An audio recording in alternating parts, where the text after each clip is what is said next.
Yemenis in Mukalla watch as a fire consumes a shipment of armored vehicles. An overnight airstrike by Saudi Arabian forces targeted the port city that recently fell to the forces of the separatist Southern Transitional Council, or STC. Riyadh says a large quantity of weapons and combat vehicles destined for the group were offloaded from ships arriving from the United Arab Emirates. The head of Yemen's Presidential Council, Rashad al-Alimi, has subsequently cancelled the defense pact with the UAE and called for Emirati forces to leave Yemen. Unfortunately, it has been conclusively proven that the United Arab Emirates has exerted pressure on the Southern Transitional Council to undermine the authority of the state through military escalation. The STC is a separatist group established in 2017 with military and financial backing from the UAE. It wants to restore South Yemen, a country that existed for more than 2 decades until 1990, when it unified with the north. Saudi Arabia and the UAE have backed competing sides in the decades-long war against Iranian-aligned Houthis. The STC recently seized 2 eastern provinces, Hadramout and Mahra, giving its forces control of vast areas of oil-rich territory on Saudi Arabia's southern border.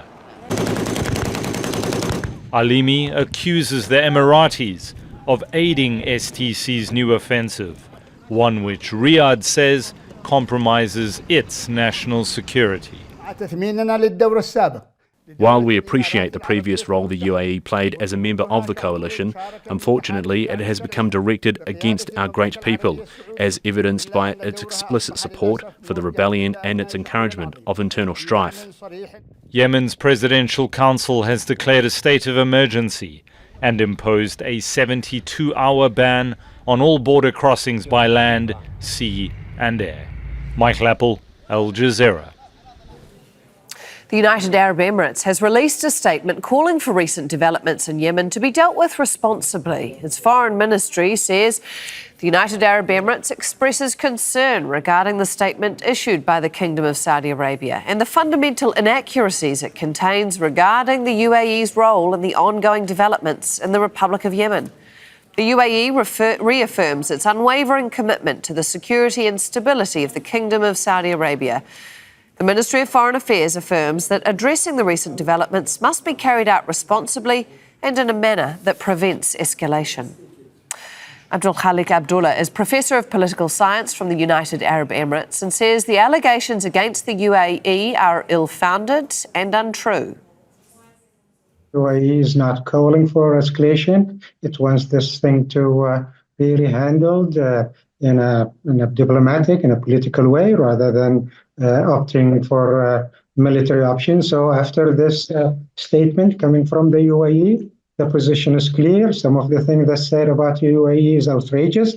The attack on Mukalla today is just uncalled for. Everything has been done so far with the close coordination with Saudi Arabia. So we really are surprised to see all of this development today. We had differences over Yemen since 2019, when UAE decided that it had enough of Yemen and ended its mission. Saudi Arabia probably didn't like it. 3 years later, Saudi Arabia realized that this was a new reality that it has to deal with, so the relation went back again, and now we are having a different over South Yemen. Look, UAE's aid to Southern Transitional Council is not secret. We've been there since 2017, aiding the South, getting rid of Al-Qaeda, getting rid of Al-Houthis, and we did our job and we paid the price for it. So being in Saudi Arabia is not being in South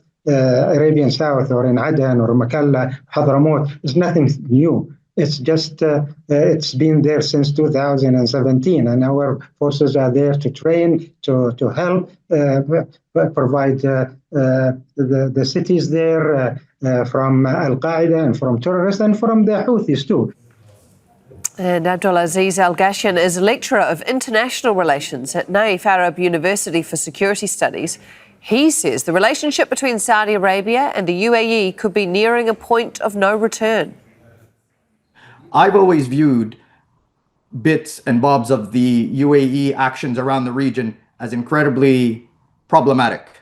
But I did not want to, as a Saudi analyst, did not want to actually say this openly too much, because I simply did not want to exasperate or contribute to a very unhealthy discussion.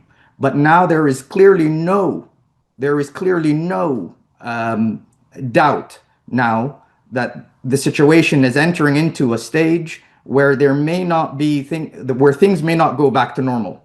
And I think, in my opinion, the Saudis seem to be very clear on creating a line. And so I think now this speaks to bigger themes, quite frankly. This is also something of bigger themes. This is not something that is just between Saudi and the UAE. This is speaking about a Gulf order. This is also speaking about a regional order. And what is taking place inside Yemen now, and the UAE push for the SDC, cannot be separated from other themes around the region. We are seeing, unfortunately, cessationists and people, separatist groups that are trying to impose new physical realities on the ground, or new border realities and political realities on the ground, that is meant to change the regional order that suits the UAE at the cost of Saudi Arabia. And I think this is something where this has to be contextualized. Don't miss out and get full picture. Subscribe to Al Jazeera for reliable news and expert insights. Like, share, stay ahead.